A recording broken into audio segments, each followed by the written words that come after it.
नमस्कार दोस्तों, Kashif story channel में आपका स्वागत है।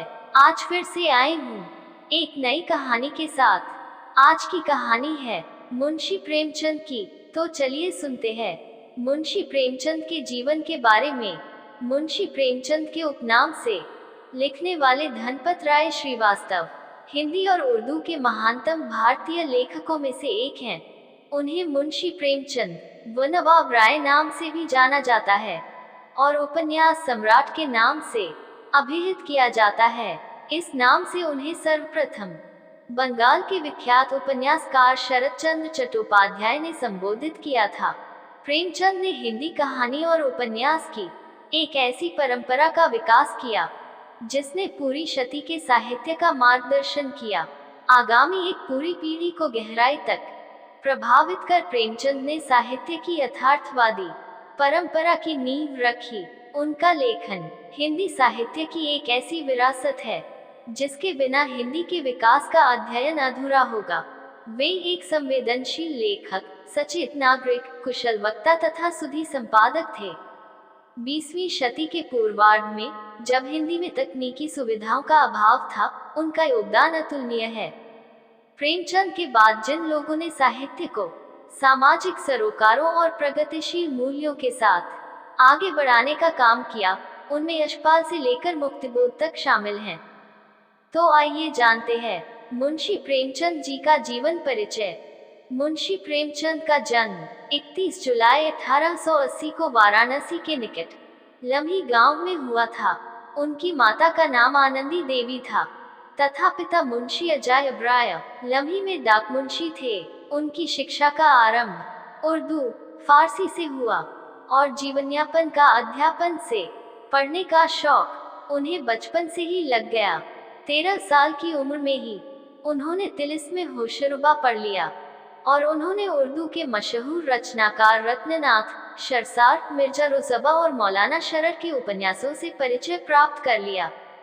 1898 में मैट्रिक की परीक्षा उत्तीर्ण करने के बाद वे एक स्थानीय विद्यालय में शिक्षक नियुक्त हो गए। नौकरी के साथ ही उन्होंने पढ़ाई जारी रखी। 1910 में उन्होंने अंग्रेजी, दर्शन, फारसी और इतिहास लेकर इंटर पास किया और 1919 में BA पास करने के बाद शिक्षा विभाग के इंस्पेक्टर पद पर नियुक्त हुए।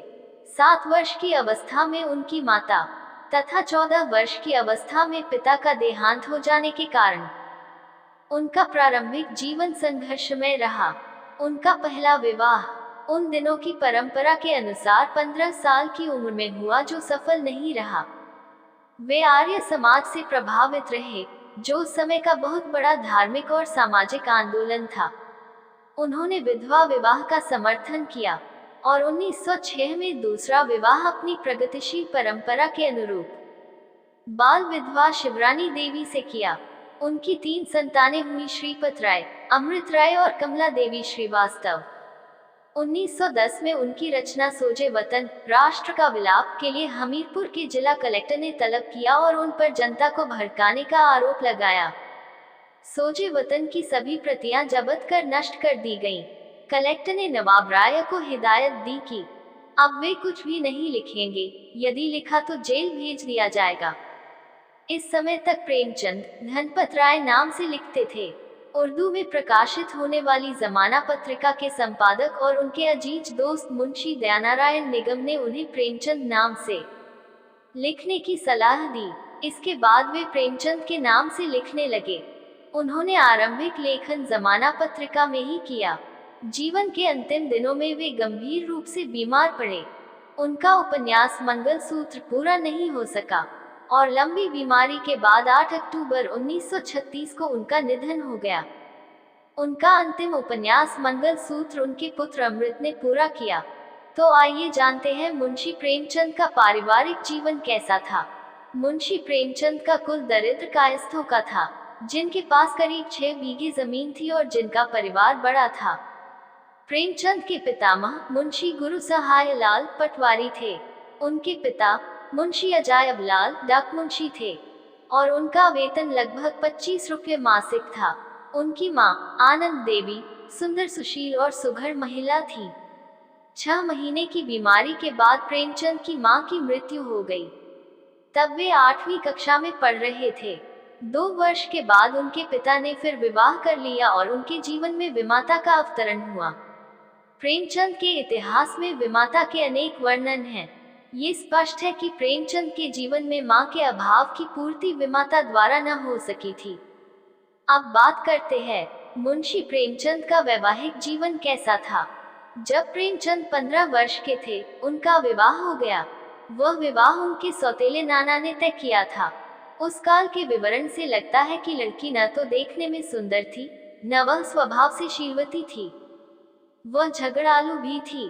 प्रेमचंद के कोमल मन का कल्पना भवन मानो नींव रखते रखते ही ढह गया। प्रेमचंद का ये पहला विवाह था। इस विवाह का टूटना आश्चर्य न था। प्रेमचंद की पत्नी के लिए यह विवाह एक दुखद घटना रहा होगा। जीवन पर्यंत यह उनका अभिशाप बन गया। इस सब का दोष भारत की परंपराग्रस्त विवाह प्रणाली पर है, जिसके कारण यह व्यवस्था आवश्यकता से भी अधिक जुए का खेल बन जाती है। प्रेमचंद ने निश्चय किया कि अपना दूसरा विवाह वे किसी विधवा कन्या से करेंगे। ये निश्चय उनके उच्च विचारों और आदर्शों के ही अनुरूप था। प्रेमचंद जी का दूसरा विवाह सन 1905 के अंतिम दिनों में आपने शिवरानी देवी से शादी कर ली। शिवरानी देवी बाल विधवा थी। उनके पिता फतेहपुर के पास के इलाके में एक साहसी जमींदार थे और शिवरानी जी के पुनर्विवाह के लिए उत्सुक थे। सन 1916 के आदिम युग में ऐसे विचार मात्र की साहसिकता का अनुमान किया जा सकता है। ये कहा जा सकता है कि दूसरी शादी के पश्चात इनके जीवन में परिस्थितियां कुछ बदली और आय की आर्थिक तंगी कम हुई। इनके लेखन में अधिक सजगता आई। प्रेमचंद की पदोन्नति हुई तथा ये स्कूलों के डिप्टी इंस्पेक्टर बना दिए गए। इसी खुशहाली के जमाने में प्रेमचंद की 5 कहानियों का संग्रह सोजे वतन प्रकाश में आया। ये संग्रह काफी मशहूर हुआ। शिवरानी जी की पुस्तक प्रेमचंद घर में प्रेमचंद के घरेलू जीवन का सजीव और अंतरंग चित्र प्रस्तुत करती है। प्रेमचंद अपने पिता की तरह पेचिश के शिकार थे और निरंतर पेट की व्याधियों से पीड़ित रहते थे। प्रेमचंद स्वभाव से सरल, आदर्शवादी व्यक्ति थे। वे सभी का विश्वास करते थे, किंतु निरंतर उन्हें धोखा खाना पड़ा। उन्होंने अनेक लोगों को धन राशि कर्ज दी, किंतु बहुधा ये धन लौटा ही नहीं। शिवरानी देवी की दृष्टि कुछ अधिक सांसारिक और व्यवहार कुशल थी।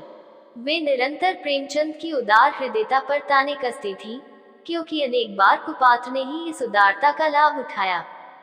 प्रेमचंद स्वयं संपन्न न थे और अपनी उदारता के कारण अर्थ संकट में फंस जाते थे। ढपोर शंख शीर्षक कहानी में प्रेमचंद एक कपटी साहित्यिक द्वारा अपने ठगे जाने की मार्मिक कथा कहते हैं। मुंशी प्रेमचंद की शिक्षा गरीबी से लड़ते हुए प्रेमचंद ने अपनी पढ़ाई मैट्रिक तक पहुंचाई। जीवन के आरंभ में ही इनको गांव से दूर वाराणसी पढ़ने के लिए नंगे पांव जाना पड़ता था। इसी बीच में इनके पिता का देहांत हो गया। प्रेमचंद को पढ़ने का शौक था। आगे चलकर यह वकील बनना चाहते थे, मगर गरीबी ने इन्हें तोड़ दिया। प्रेमचंद ने स्कूल आने जाने के झंझट से बचने के लिए एक वकील साहब के यहाँ ट्यूशन पकड़ लिया और उसी के घर में एक कमरा लेकर रहने लगे। इनको ट्यूशन का 5 रुपया मिलता था। 5 रुपये में से 3 रुपये घर वालों को और 2 रुपये से प्रेमचंद अपनी जिंदगी की गाड़ी को आगे बढ़ाते रहे। प्रेमचंद महीना भर तंगी और अभाव का जीवन बिताते थे। इन्हीं जीवन की प्रतिकूल परिस्थितियों में प्रेमचंद ने मैट्रिक पास किया। उन्होंने इलाहाबाद विश्वविद्यालय से अंग्रेजी साहित्य, पसियन और इतिहास विषयों से स्नातक की उपाधि द्वितीय श्रेणी में प्राप्त की थी। इंटरमीडिएट कक्षा में उन्होंने अंग्रेजी, दर्शन, फारसी और इतिहास साहित्य विषय के रूप में पढ़ा था। मुंशी प्रेमचंद सादा एवं सरल जीवन के मालिक थे। प्रेमचंद सदा मस्त रहते थे। उनके जीवन में विषमताओं और कटुताओं से वह लगातार खेलते रहे।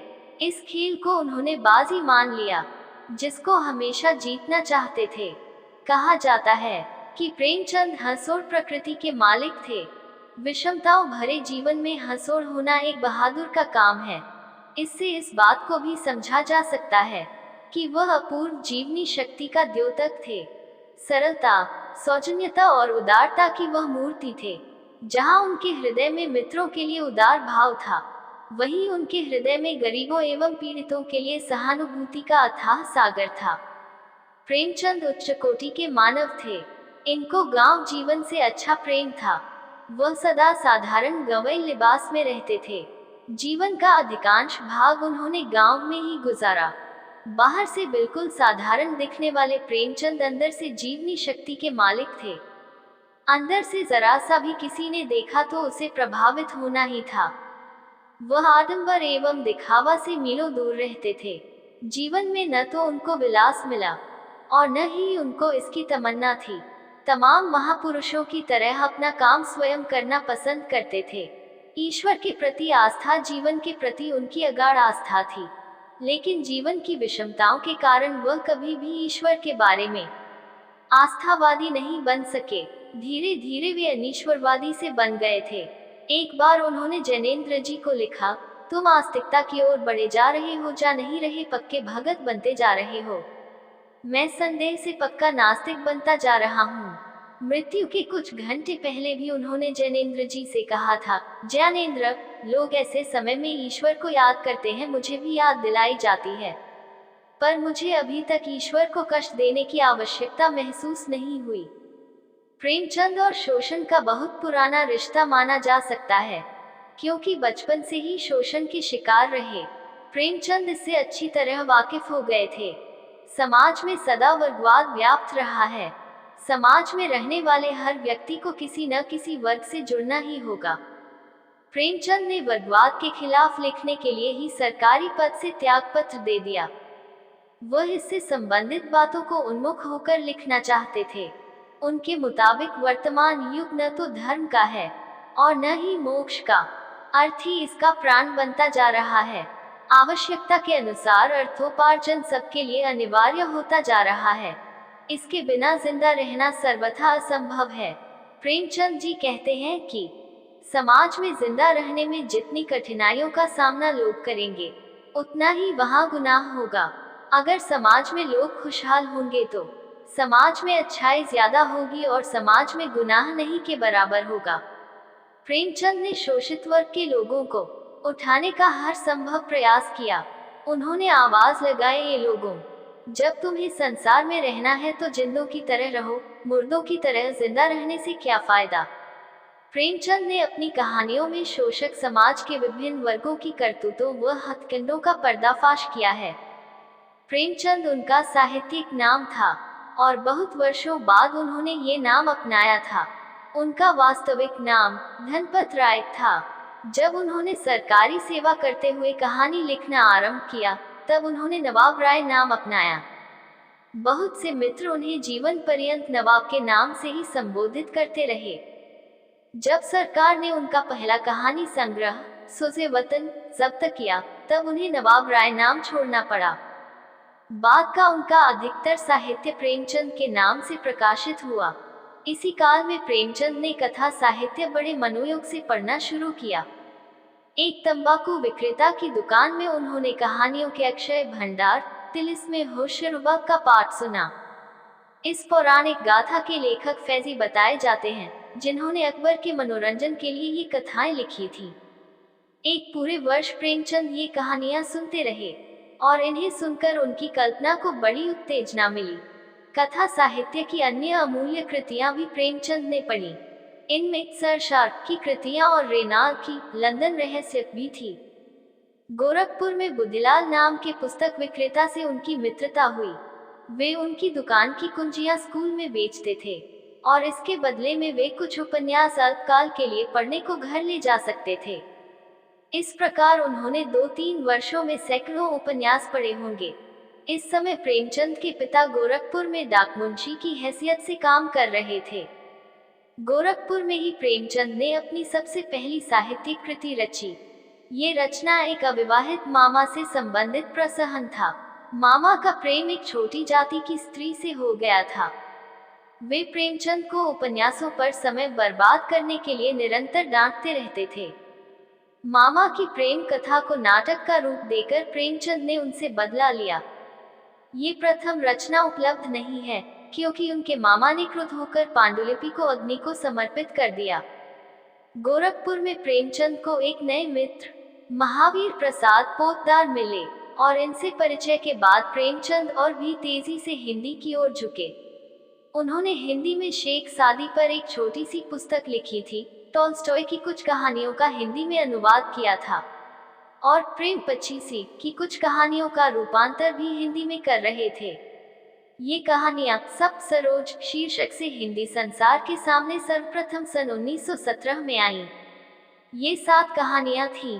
-1, बड़े घर की बेटी 2, 103, सज्जनता का दंड 4, पंच परमेश्वर 5, नमक का दारोगा 6, उपदेश 7, परीक्षा प्रेमचंद की सर्वश्रेष्ठ कहानियों में इन कहानियों की गणना होती है। प्रेमचंद की रचना दृष्टि विभिन्न साहित्य रूपों में अभिव्यक्त हुई। वह बहुमुखी प्रतिभा संपन्न साहित्यकार थे। प्रेमचंद की रचनाओं में तत्कालीन इतिहास बोलता है। उन्होंने अपनी रचनाओं में जन साधारण की भावनाओं, परिस्थितियों और उनकी समस्याओं का मार्मिक चित्रण किया। उनकी कृतियां भारत के सर्वाधिक विशाल और विस्तृत वर्ग की कृतियां हैं। अपनी कहानियों से प्रेमचंद मानव स्वभाव की आधारभूत महत्ता पर बल देते हैं। बड़े घर की बेटी आनंदी अपने देवर से अप्रसन्न हुई क्योंकि वह गवार उससे कर्कशता से बोलता है और उस पर खींचकर खड़ाऊ फेंकता है। जब उसे अनुभव होता है कि उनका परिवार टूट रहा है और उसका देवर परिताप से भरा है, तब वह उसे क्षमा कर देती है और अपने पति को शांत करती है। इसी प्रकार नमक का दारोगा बहुत ईमानदार व्यक्ति है। घूस देकर उसे बिगाड़ने में सभी असमर्थ हैं।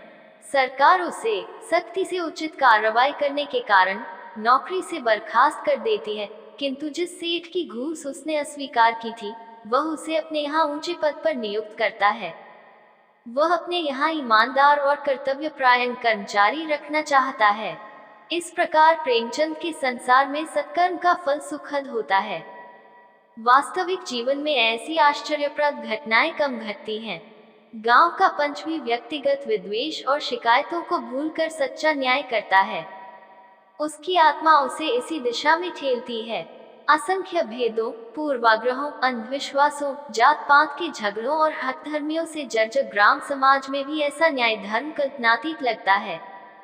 इसके कुछ समय के बाद प्रेमचंद ने हिंदी में कहानियों का एक और संग्रह प्रकाशित किया। इस संग्रह का शीर्षक था प्रेम पूर्णिमा। बड़े घर की बेटी और पंच परमेश्वर की ही परंपरा की एक और अद्भुत कहानी ईश्वरीय न्याय इस संग्रह में थी। शायद कम लोग जानते हैं कि प्रख्यात कथाकार मुंशी प्रेमचंद अपनी महान रचनाओं की रूपरेखा पहले अंग्रेजी में लिखते थे और इसके बाद उसे हिंदी अथवा उर्दू में अनुदित कर विस्तारित करते थे। भोपाल स्थित बहुकला केंद्र भारत भवन की रजत जयंती के उपलक्ष्य पर प्रेमचंद के व्यक्तित्व एवं कृतित्व पर यहाँ आयोजित 7 दिवसीय प्रदर्शनी में इस तथ्य का खुलासा करते हुए उनकी कई हिंदी एवं उर्दू रचनाओं की अंग्रेजी में लिखी रूपरेखाएं प्रदर्शित की गई हैं। प्रदर्शनी के संयोजक और हिंदी के समालोचक डॉक्टर कमल किशोर गोयनका ने इस अवसर पर कहा कि प्रेमचंद हिंदी और उर्दू के साथ साथ अंग्रेजी भाषा के अच्छे जानकार थे।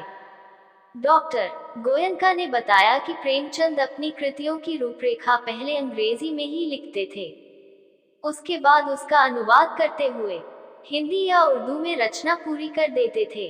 डॉक्टर गोयनका ने कहा कि प्रेमचंद ने अपनी महान कृति गोदान की भी रूपरेखा पहले अंग्रेजी में लिखी थी, जिसकी मूल प्रति यहाँ प्रदर्शनी में लगाई गई है। उनके एक लिखित उपन्यास की रूपरेखा भी अंग्रेजी में लिखी हुई उन्हें मिली है। प्रेमचंद ने रंगभूमि और कायाकल्प उपन्यासों की रूपरेखा भी अंग्रेजी में लिखी थी। उनकी डायरी भी अंग्रेजी में लिखी हुई मिली है। वहीं प्रदर्शनी में पंडित जवाहरलाल नेहरू के अपनी पुत्री को अंग्रेजी में लिखे गए पत्रों का अनुवाद हिंदी में करने के आचार्य नरेंद्र देव का प्रेमचंद को लिखा गया आग्रह पत्र भी रखा गया है। प्रेमचंद ने पम नेहरू के इन पत्रों को हिंदी में रूपांतरित किया था। दिल्ली विश्वविद्यालय में प्रोफेसर रहेडा गोयनका ने कहा कि वर्ष 1972 में प्रेमचंद पर पीएचडी करने के बाद उन्होंने प्रेमचंद द्वारा रचित 1500 से अधिक पृष्ठों का अप्राप्य साहित्य खोजा। इसमें 30 नई कहानियां मिली। प्रोफेसर महावीर सरन जैन ने प्रेमचंद के कथा साहित्य के भाषिक स्वरूप का विश्लेषण किया। इस प्रकार हम मुंशी प्रेमचंद के जीवन के बारे में जानते हैं। कहानी पसंद आए तो लाइक करें। ऐसी और कहानियों को देखने के लिए काशिफ स्टोरी चैनल को सब्सक्राइब करें। जय श्री कृष्णा। राधे राधे।